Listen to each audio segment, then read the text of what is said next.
Welcome back to the Resolution Room, where we turn tension into transformation through clarity, connection, and consistency. I'm your host, Dr. Nishay Lowe, and this is a space where we explore what's really underneath the moments that challenge us and how they can lead to something more honest, more human, and more whole. So let's get into it. We often think of comedy as just entertainment, but what if it's something much deeper? In this episode, we explore the power of humor as a tool for truth-telling, connection, and resilience. Through the lens of stand-up and storytelling, our guest Renard Hirsch helps us unpack how humor can diffuse tension, challenge norms, and help us survive the hardest parts of being human. Whether it's processing personal pain or poking fun at collective absurdities, this conversation reminds us that sometimes laughter is the lifeline. All right, Renard, can you introduce yourself to the people? Hey, everybody. My name is Renard Hirsch, a.k.a. L. Renards, a.k.a. Renard DeBarge, a.k.a. the light-skinned James Worthy, 40 points last Thursday, Ren Lawton, a.k.a. OJ the Hirsch Man. Hey, what's up, y'all? Good to meet everybody. Thank you for having me. Of course. And as you can see, we're going to have a fun time today. So let's start off by having you tell me a little bit about what drew you to comedy in the first place. What drew me into comedy? Well, I guess growing up, like I just loved to laugh. I thought laughing was just the greatest feeling ever. So, I just anytime I saw something on TV, I thought it was hilarious. You know, I just love laughter. So, and then I guess after a while, I guess you watch enough of it, you kind of start cracking your own jokes and stuff. So, so I was like, okay, I'm a little bit funny, so. That's really, but I never in a million years thought I'd be doing stand up. So I never thought I'd be an entertainer. So to go from the decision of I like to laugh to this is going to be a career, how did you get to that? So that came from, I guess, when growing up, I'd go to church, growing up. And so I was, I ended up being the head of the youth department, and they would let the youth, participate and do everything the adults did on like fourth Sunday. So that kind of helped me, get used to kind of speaking in front of crowds of people. And so then I got to college, and high school. I think when high school, that's kind of when I kind of started kind of coming to my own. I kind of like, oh, okay, I'm kind of funny. My friends were all funny. Were you the class clown? Were you the class clown? Not really. I was I was a person. I'll walk up on you and tell you something stupid about what you had on or whatever. I didn't need a crowd. I was like, long as you got the joke, that was cool. Not really. I pretty much behaved for the most part in class. But then I got to, so my senior year, we took this elective class, and it was me and like 5 of my friends in there. And so we did, he had us do this duo scene where we acted with each other, and the class really liked it after we did it. And he was like, hey man, y'all could compete. We like, what? He's like, yeah, y'all could come on the forensics team and y'all could do this scene for them, and y'all got a good chance of winning. So we're like, okay. So we're like, well, we'll try it. So we did it, and then ended up winning the competition. And but like it was the end of the year, so I was like, okay, now what? But then when I got to college, took an acting class, and didn't really do that great in it. Didn't put as much effort into it as I should have, but I passed the class. And then that summer, I was sitting in the office trying to figure out what to do with my life. I was a business major at that point. And that teacher came and was like, hey, we got some possible roles open for this summer. We're doing a play. And I'm like, all right, I'm not doing nothing else with my life. Let me see what the play life is about. So I did that, and it was like it was just an amazing experience. Get to see how the actors pulled this stuff off the page and made it into a reality, and it was just we were it was like a family, like we were together like lots, probably at least 5 to 6 hours a day. And so we had a professional theater company in residency at the college, so they treated us like we were getting paid, So yeah, they would have us. We would be up till 1 o'clock in the morning trying to rehearse these scenes and stuff. But it was really dope because we had all the we had a professional set. Everything was professional, and so it was like, so after I got that, I was like, okay, I can see myself doing something in entertainment for life. So yeah, so that was the intro. Yeah, yeah. So, I mean, I think you have one of the coolest jobs in the world. Like, you literally get to make people laugh for a living. Mm-hmm. But I imagine for a lot of other people looking in from the outside, there's a lot of misconceptions about what the job really entails as a stand-up comic and the Mm-hmm. pressure you might feel. Yeah. Because, everyone thinks they're funny, right? Like, everyone just thinks Uh-huh. they're funny. Yeah. So the assumption is this can't be too hard. So walk us through a little bit of a day in the life of a stand-up comedian, and specifically, how do you prepare for your shows? How do you decide what not to talk about? Mm-hmm. And how do you prepare differently for different audiences? Mm-hmm. All right, so yeah, a lot of the stuff that people don't know goes on behind the scenes. They just see you show up and you do 20 minutes, you do 30 minutes, or do an hour, and they're like, oh, okay, you get, like, oh, you got a whole day's pay in 30 minutes, whatever. But there's a whole lot of prep work that goes into that they don't see. So it's like, you're constantly on the hunt for new material, and new original material. You want to have something that'll make you stand out from other comics. You don't want to just the worst thing to do is be a forgettable comic. So it's like if you came and you performed, they're like, oh, he was funny, but he was, he just talked about the same thing everybody else did. So yeah, you constantly, so like whenever I see something I think may be funny or like the little nugget of a joke, I'll write it in my phone, and then when I finally get a chance, I'll open up my notebook. I'm old school, so I still use the notepad. I write pen and paper. So then I try to brainstorm about the subject and just try to think of anything I can think of. Just let my mind just empty out. Anything about, like if I go to the movies and I have experience there, I'm like, okay, let me think everything that I can think of, go to the movies, popcorn, screens, advertisements, parking lot, ticket attendant, all that stuff. So I'm just emptying my brain to see what else I can add to see that I can make this joke funny. And so then I try to write the joke out how I think I should say it on stage. And Uh-huh. so you have an idea about what you're gonna say when you go on stage. So then later on that night you'll go to an open mic, and you'll try the joke out and see if it works. Yeah, sometimes you try it, you work on it, and it doesn't work, and then or sometimes you're like, okay, it's got potential, it's not ready yet. I got to go back and polish it back up. And so Uh-huh. yeah, so you're doing that.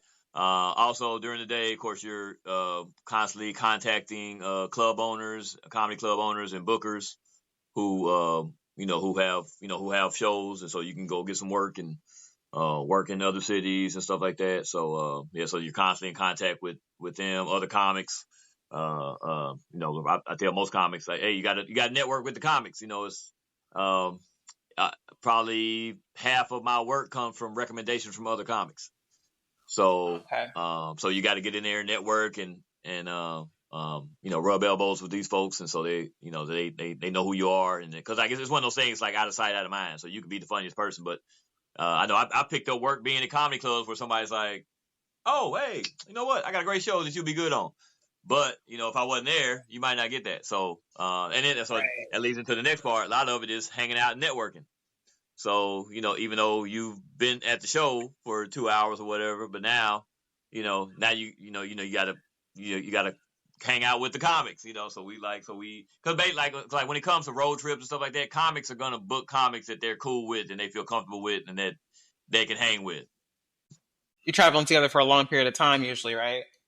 Yeah, it could be. Yeah, sometimes it could be an hour, sometimes it could be 5 hours. You just never know. Depending on the show or whatever. Um, Mhm. but yeah, so that's So then like at the end of the night, so then you may get up the next day and say, all right, let's see. Okay, this joke worked. This joke didn't. All right, what else can I do to make So it's like it's a constant process of polishing up new material, and then of course current events are happening. So, so you're like, okay, now I think that's funny. So then like, it's always great when you have a new topical joke, but the only thing about those jokes is they die fast. So, if it's in the news today, it might not be in the news next week. So you don't want to spend too much too much time on topical jokes, but because they die so fast. But if you get a good one and you can use it for a couple of months, that's always great.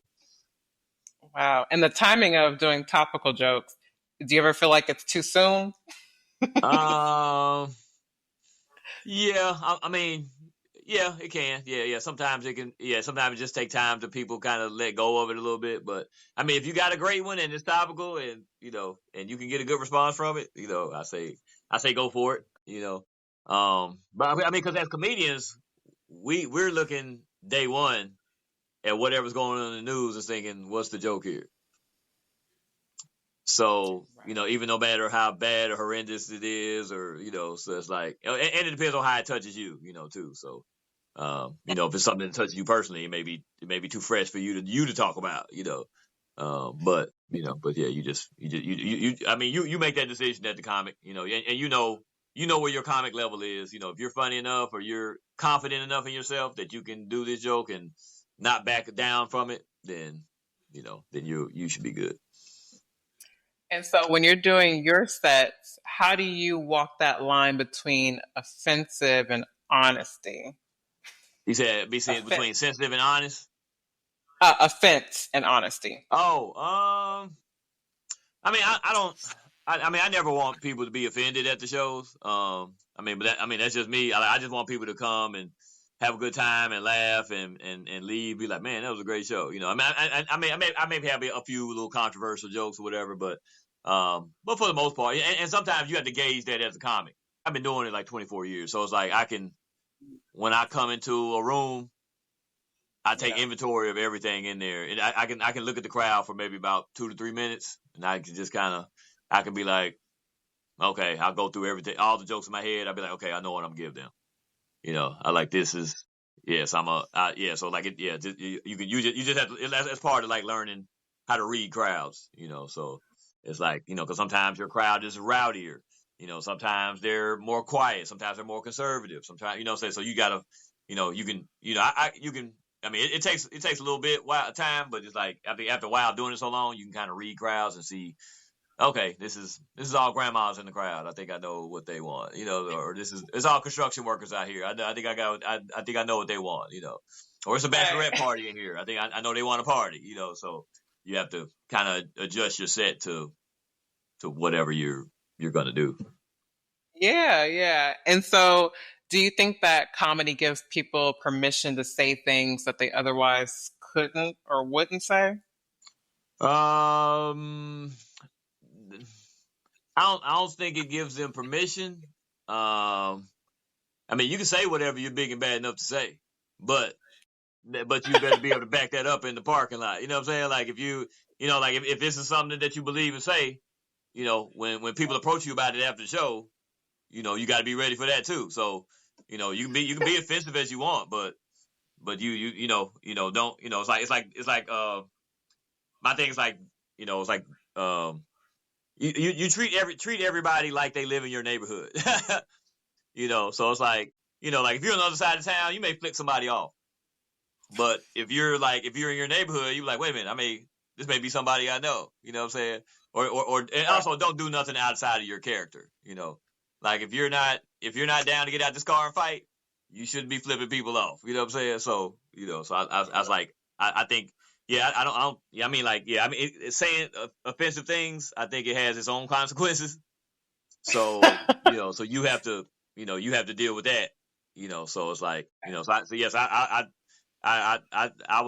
don't say nothing that I wouldn't say, maybe off stage or something, you know what I'm saying? Or to your face, Has anyone ever approached you in the parking lot after a show? Let's see. No, I've never gotten approached about anything. I'm not that comic, I just want to tell you some of my stories and laugh and joke and, so it's like, I'm not here to roast somebody's mama. I'm not, you know what I'm saying? I'm like, I'm not, that's not what I want to do. Sometimes the show comes off stage and you have to address certain stuff in the crowd, cause they'll mess your show up if you don't say nothing about it. If somebody's talking too loud or, or somebody's, doing something or whatever. So it's like sometimes you may have to come out of your jokes routine and then come in and address a situation and then, go back into it, Look at you and your conflict resolution skills in the moment.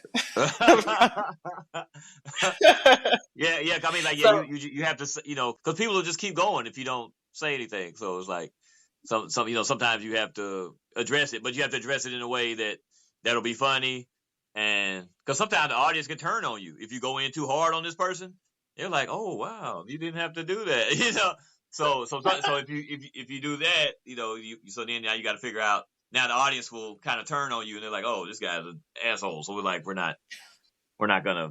And now we don't want to laugh, So you had to keep that in mind too. I think you had gave me a 3-part question, wasn't you? Was it one more thing you asked me about? I asked, how do you prepare for different audiences Oh, prepare. differently? Okay. But you kind of touched on that. Yeah. Okay. Okay. Like on the show day, if it was up to me, I would not leave home the day of the show. I just wanted to relax all the way up until the day of the show. But of course, we live in a real world, so that doesn't always happen. But so it's like so like if I can, I want to relax and do whatever else I need to do, and kind of look over. Usually, I try to look over my jokes. I keep my jokes in my phone, like a list of. I have a list of all the jokes that I know work, and then I have another list of new jokes that I'm working on. So, so I'll usually before the show, I'll take a look at the old jokes, and then I'll look at the new stuff that I want to, and figure out where I want to plug it into the routine. And so I'll do that, and basically the preparation basically is just doing as many shows as possible. Getting on stage, every night, working on your, doing, you're doing open mic, you're doing showcases, also, figuring out time to write, to expand on your jokes and figure out how you can make these jokes better.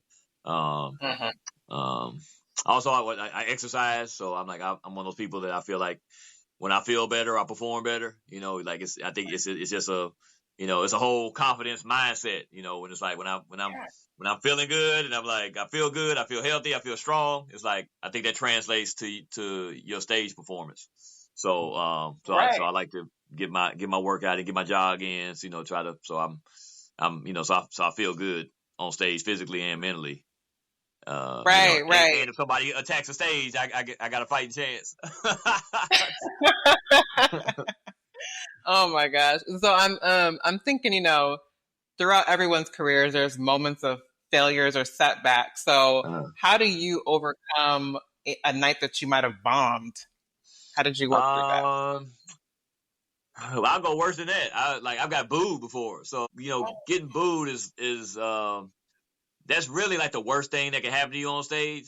So it's like once that happens, you're like, okay, I survived it, So you're like, okay, now what do you do? So it's like, so I guess because I've been booed like twice. So when I first started, so first time was I believe I was in college, but it was like a AKA Apollo night.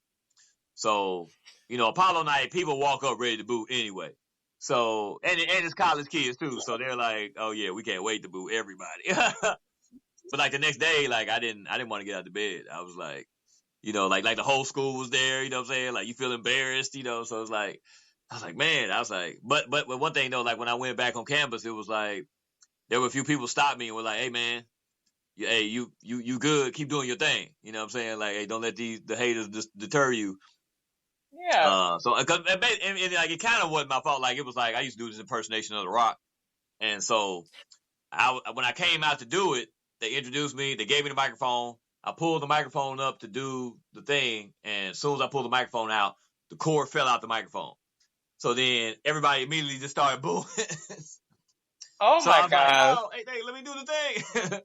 So so it's like that happens, and one time when I first went to Atlanta. I was not ready. I was like only like a year in or something like that.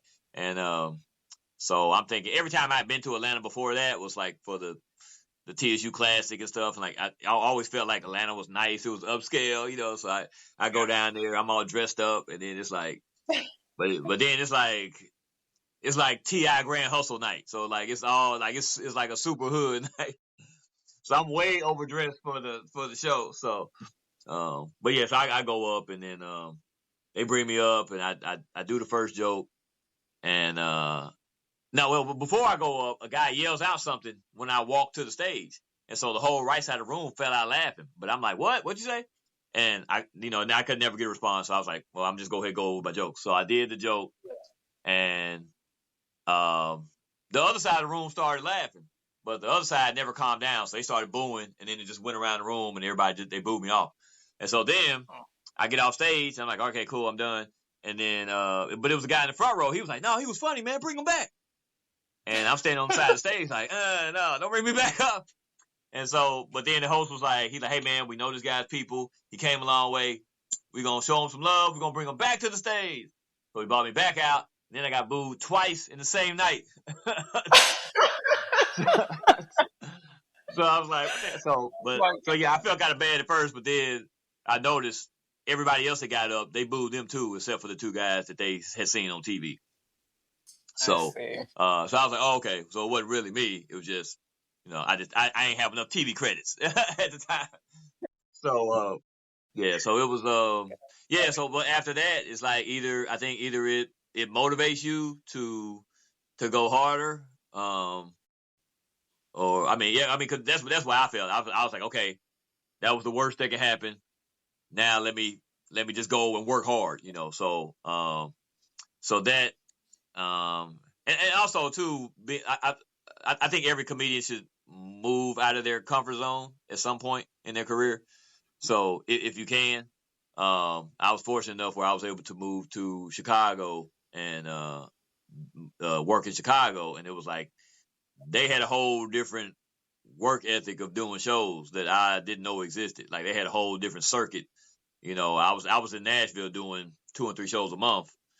I get to Chicago. And they're like, you ain't no comedian. They were like, we're going to show you what comics do. So I had some kind of take me under their wing, and they were like, they were doing 3 and 4 shows a night. And I was I was like, that's why so many of y'all on Def Jam and Comic View and Comedy Central, because y'all get way more practice than people in smaller markets who maybe don't have a decent comedy scene. So, yeah. So being able to work with them, I get, they gave me that work ethic where it's like, okay, I was like, okay, I need to be on stage like every night, So, yeah, so that was one good. That was like my comedy boot camp going to Chicago, So it was, and because the thing about being in Chicago is like Chicago, it's a great city, it's a tough city, the weather is bad, lots of gang violence and stuff, so. And they had a really high bar for comedy in Chicago because they've seen so many legends come through there.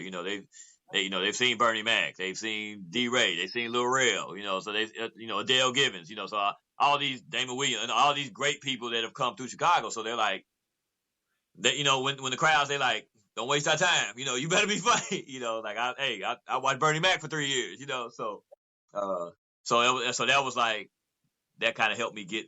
That really prepared me for tough crowds, so like, like as a comic, they always say, if you can do Atlanta, you can do St. Louis, you can do Detroit, you can do Chicago, you can do New York, everything else is pretty easy, so, and I pretty much found that to be pretty true, so working in those crowds, it toughened you up so much. You're like, okay, I felt like when I moved to LA, I'm like, I'm ready for whatever, like throw it all at me. I'm good, so that's a big part of, I would say, of the preparation, just to be able to be around, also to be in a community of people who live comedy, like that was the first time I was around people who were like, yeah, I don't have another job.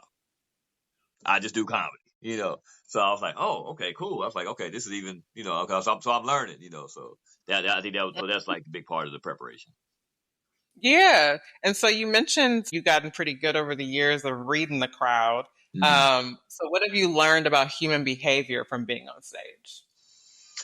I've learned that people will do any and everything that you let them do. I think, cause sometimes you'll be surprised sometimes at the stuff people will say or do at it. Like I remember one time I'd given away a free ticket to a girl online. So she comes to the show and like halfway through the show, she sets up her phone and just answers just decides to have a conversation like out loud.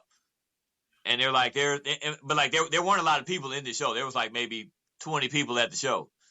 So I'm like, of course, everybody in the room can hear her. I'm like, what would make you think this is okay? For you to come and talk in the middle of a comedy show. So, I don't claim to understand humans. Like they'll just do, whatever they, think they can do or they can get away with.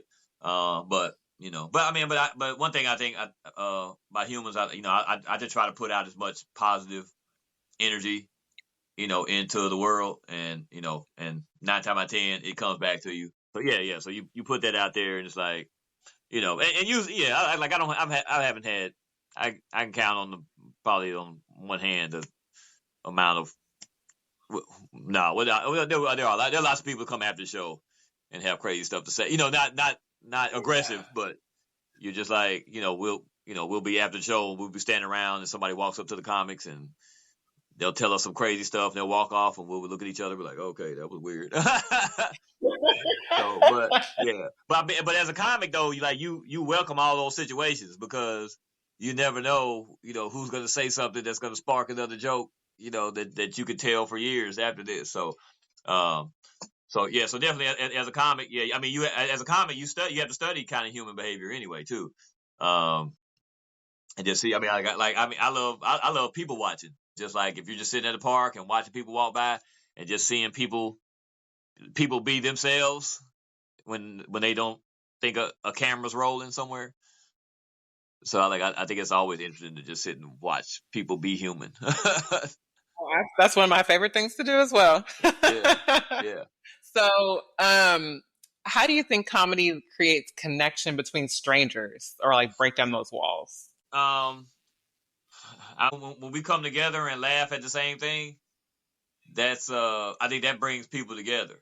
So when if I tell a joke about taking the laundry out, and then this guy in the audience, he relates to it, and this lady, she relates to the joke the same way, and it's like we look around the room and we're like, oh, we all got this in common, and this is something funny that we all deal with. So I think that's really how it impacts. Like when we can all come together and laugh in the same room. I think there's a connection there. It's like you can, when you laugh and you see this other person laughing, and y'all high five each other, you're like, yeah, hell yeah, that happened to me yesterday. So I like that. That's always cool to see crowds come together. And it can be different. Like the big crowds and different crowds, like I enjoy a more intimate crowd. Like put me in a room of 300 people, and that's like my favorite. And the 300's intimate. Yeah. That's for a comedy club. I'm like that's my favorite. I was like, put me in a comedy club. Like I've done theaters, and I've done some basketball arenas and stuff like that. But it's like, there's a certain level of adjustment that goes to those too. Like when you're doing a bigger venue, sometimes the sound travels slower. So if you're not used to it, it kind of throws your timing off a little bit. And so, but usually when the times it's happened to me, I'm like, you tell the joke and you don't get a laugh, and you're like, oh, okay. So you go to the next joke, then the laugh comes in. And so I'm like, oh, okay. So then you have to just take a deep breath and say, okay, slow down, throw the joke out, give them a few seconds, get the laugh, then go to the next joke. So, yeah, but it's like what I'm saying about like the different crowds. It's like you can have a crowd of 400, and they not really want to laugh, and then sometimes you can have a crowd of 45, but if that 45 really came to laugh and have a good time, that show may be better than the show of 4,000. So, but one thing too is like I always listen to the crowd noise before the show. Because sometimes they're bubbling, they're buzzing, and you're like, okay, yeah, it's like, because we, as comics, we feed off the energy of the crowd. So, yeah, like the more energy we get from the crowd, the more it pushes us to go even more overboard and more over the top with our jokes and our expressions and the taglines and all this other stuff. Right. So, yeah. So, but sometimes you come in and you got the energy of a library, and you're like, oh man, I hope they perk up a little bit when we come out on stage. But yeah. So yes, you look to connect in with that energy. Yeah. That makes sense. So, as much as we love to laugh, there's also a time to be serious. So, as much as you're willing to share, can you think of a moment when humor helped you survive something difficult you went through? Humor is, I think maybe it was a survival mechanism for me just growing up. Like I was about average size or maybe bigger than some of the kids, like up until 4th grade. Then about 4th, 5th grade, I just kind of really stopped growing. So I was smaller than everybody, but I knew I could tap in to make people laugh. So I was like, hey, people are laughing. Nobody wants to fight. And so, yeah, so I think, of course, that, so I think it's a, I think I knew that kind of growing up through life. I love the feeling of laughter. I like to make other people laugh. So I'm like, so I've done comedy at some funerals, and that was I mean, it was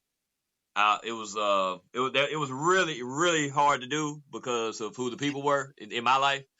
But it was like I really wanted to give them a happy send off, and I don't know how well I can do it for people I don't know well, but like with those people, these were people that I talked to like every other day, or every day.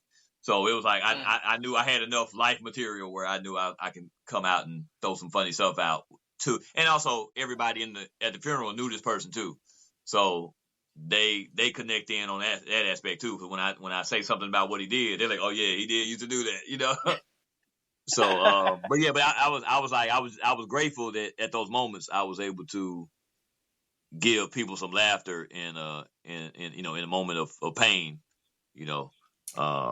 So that's probably like the biggest. I was looking back on it, I'm like, I didn't see how I did it, but I think that's one of those things.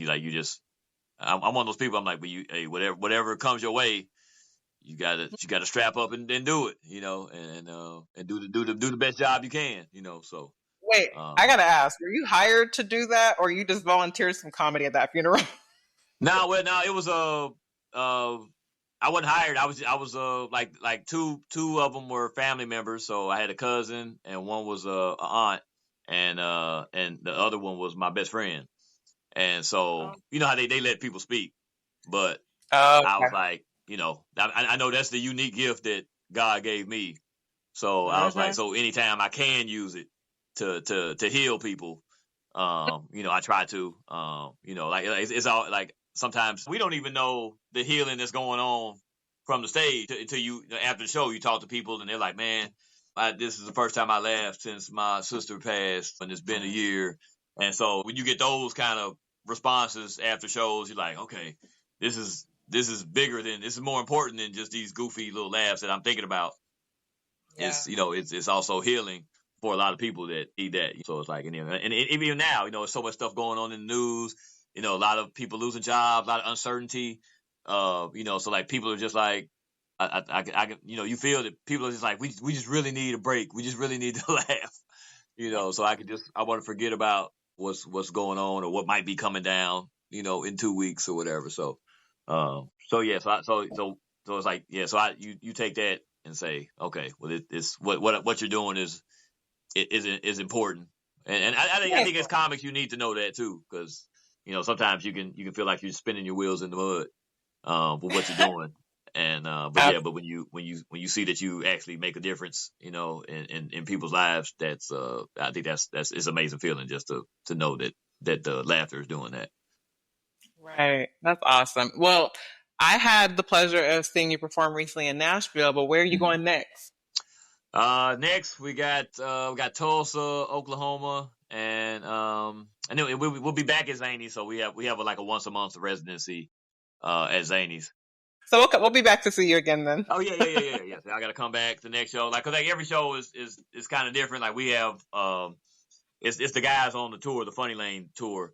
So we're on the show, and then because usually we tour it, and so on when we're on the road, all of us we just go out, we do our 30 minutes or whatever, and but when we do it at home, we include some of the local comics and some of our other comedy buddies that may be passing through town, or like we had Tony Tone last time, so he was, he came and showed us some love and did that show with us and knocked it out. So So we got them. We got Chattanooga coming up on the tour, and I got Vero Beach coming up.